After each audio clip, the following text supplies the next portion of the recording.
Hey, what's up, everybody? It's Charleston, and welcome you guys to another episode of the Dreamerspro Show, where we cover everything from sports, hot topics, classic debates, entertainment, and we give you guys a fresh perspective on things and how we see them. And today we got a pretty serious show for you guys that we definitely want to get into. But before we get into it, please make sure you like the video and subscribe to the channel. Now, today we're going to be talking about something that's a little bit controversial, but it's something that's definitely on my mind, and it's something that I want to touch on. And today I want to talk about the effects of load management. What prompted this video? Given the fact that most NBA fans are not a fan of load management, especially when it means resting players who are not injured and just simply resting them. A lot of the people that advocate for this particular methodology say that it's a precautionary measure, number one, and number two, it elongates players' playing career. But then when you kind of peel behind the curtains and begin to do some research, you realize that players are being injured at an alarming level, and guys are missing games left and right because of injuries. And one of the latest victims, I believe, of load management is one Paul George. Now, as y'all know, I support the Clippers, so this one hit pretty close to home. Paul George was playing a game. I believe it was against the Oklahoma City Thunder, and he got injured, if I'm not mistaken, in the fourth quarter, if I'm not mistaken, when he went up for a rebound, landed awkwardly, and they said it looked like he sprained his knee, right? And now reports are saying that Paul George is slated to miss the next 2 to 3 weeks. In the case of the Clippers, this is a devastating loss. A devastating loss. That's the first thing. The second thing is the Clippers have been one of the, biggest advocates for load management, and they've been load managing their best players all season long. And to get down to the final 10 games of the regular season and to see one of their star players go down to another injury after taking all of these precautionary measures, to me, I think it exposes a serious problem with load management. And as a matter of fact, Paul George, who recently started his own podcast, actually discussed this on his show, but not just on his show, but also on the JJ Redick show. And Paul George, pretty much put out some damning information in terms of why he believes players still continue to get injured, even though load management is in place. But before we get into his comments, this video is brought to you by our sponsor, Aura, who's also the official sponsor of the T-Wolves. Do you know what the fastest growing crime in America is today? It's identity theft. Imagine trying to log into your email only to see that your password has been changed. Then you start getting weird notifications from your bank and credit cards, only to find out that all of your personal and sensitive information has been totally compromised. If you think it can happen to you and your family, just know that in 2020, over 49 million Americans were victims to identity theft, costing them a combined $56 billion. That is why we are excited to partner with Aura, who's the sponsor of this video. Aura is the #1 identity theft and financial fraud protection.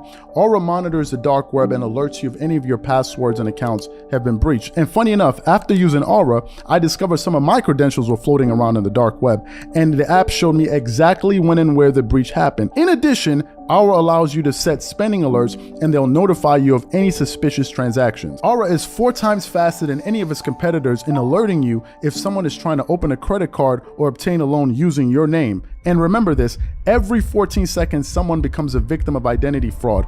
Don't let it happen to you. Now click the link in the description and try Aura for free for 2 weeks and see if any of you or your family's personal information has been compromised. Start your free trial at aura.com/dreamerspro. And when you try Aura, by using the link in the description below, also know that you're supporting this channel.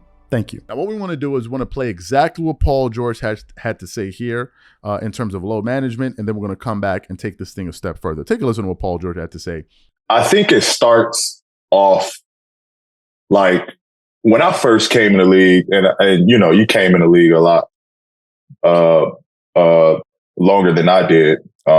Not trying to age you at all, JJ. It's all right. But the older we get, just first of all, Paul, the older you and I get, the closer you are in age to me. You realize that, right? That's true. That is true. But when I came in the league, and I went to a blue collar team that worked extremely hard. That was like the norm, like practicing hard. The 2 days on training camp, like that was just like that was the norm to me. And I enjoyed it and I loved it because it helped prepare me mentally. It helped prepare me physically. Like it prepared my body for what was to come in a long season. And I think now they're like, teams don't really practice. We're not getting up and down. There's just, it's a lost art when it comes to that hard practicing. And I think that's why there's so many injuries that's going on, because guys that have a high load day and then a completely off day and then a high load day. Back then it was, you practice hard, you got a game. You practice hard, you got a game. Then you might have a day off. Then you come right back to it. So I feel like your body just built the callus and that you were prepared for a long and rough season, to where injuries, like, there wasn't that many injuries. There wasn't time to take a load off because you felt good to play. You know what I mean? And I think now it's just, it's tough. It's tough because it's almost the reverse. They think by giving us time off, it's helped managing our bodies. But in honesty, I think it's just making us weaker as players without putting that load and strain to our bodies. Essentially, what Paul George is saying is that he believes that this thing could be possibly leading to more injuries. And now he has a personal case to point to. Because again, Paul George was one of the players that has been heavily load managed this season by the Los Angeles Clippers. He's been one of them. And what has all of that load management gotten you? Now, some people can say, well, that's a freak injury. It could happen at any moment. So that basically means that load management doesn't protect anything then. Because even if you don't load manage players, they could get injured at any time. So what was the benefit of all of that? Number two, how does it dispute some of the points that Paul George laid out there? Actually, before we produced the show, we put out a poll on our channel. It's a pretty fresh poll where we asked our audience simply this: are the benefits of load management a hoax? Roughly 1,000 people have voted. 75% of them have said they believe it's a hoax. One of our viewers even said, with all the injuries this season, how can it be working? I have never seen this many injuries in the 30 plus years I've been watching basketball. This is what fans are saying. And at a certain point, we got to inject some common sense into the argument. If it's meant if it is meant to prevent injuries and help players play longer, why are there so many injuries? Let me give you guys some pretty startling information that I'm getting here from ESPN. What I want to give you guys is the current NBA injury report. And I'm just going to list the amount of players that are out due to injuries from team to team. Let's just go through the list. DeJounte Murray of the Atlanta Hawks, he's out. Jalen Johnson, he's out from the Hawks. Peyton Pritchard, he's out for the Celtics. Danilo Gallinari, he's out for the Boston Celtics. Ben Simmons, he's out with an injury. DeMar DeRozan, Alex Caruso, Lonzo Ball, these guys are either day-to-day or out. Dallas Mavericks, Kyrie Irving, day-to-day. Tim Hardaway Jr., day-to-day. Denver Nuggets, Colin Giuseppe, he's out. Detroit Pistons, Jalen Duren, Isaiah Livers, Alec Burks, Bojan Bogdanovic, Isaiah Stewart, some other players, like at least 1, 2, 3, 4, 5, 6, 7, 8 players from the Detroit Pistons are all out. Golden State Warriors, Andre Iguodala, Gary Payton II,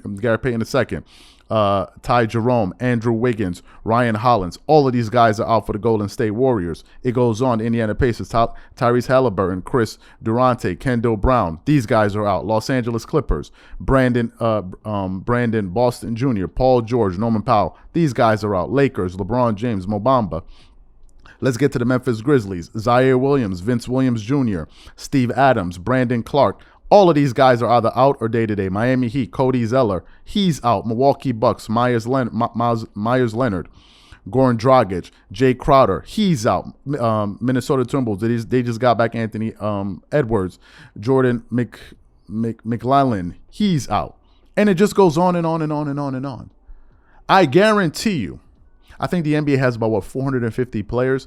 I guarantee you, if I was to sum up the total amount, the Toronto Raptors have either players that are out or day-to-day, 1, 2, 3, 4, 5, 6, 7. How many players do you have on a roster? How many players do you have on a roster? I think if I was to add up all of these players, it got to be at least 50 players on this list. So with load management in place, how is it there? These injuries are basically running rampant all throughout the NBA. Something is not working. Something is clearly not working. What I'm beginning to think is that people are being quite dogmatic about the science. Let me give you guys an example of what I'm talking about. One of the things when you're conducting this kind of scientific research is to remove a bias. You have to remove bias when you're conducting research and let the information speak for itself. Whenever you conduct research or you undertake research and you have a bias in place, you will literally try to search for information to support your bias.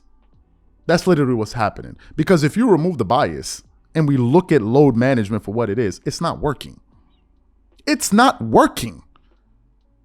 Guys are either injured or they're out day to day. I mean, it is crazy. And for a team that like the Los Angeles Clippers, who have Paul George, who have heavily load managed Paul George this entire season.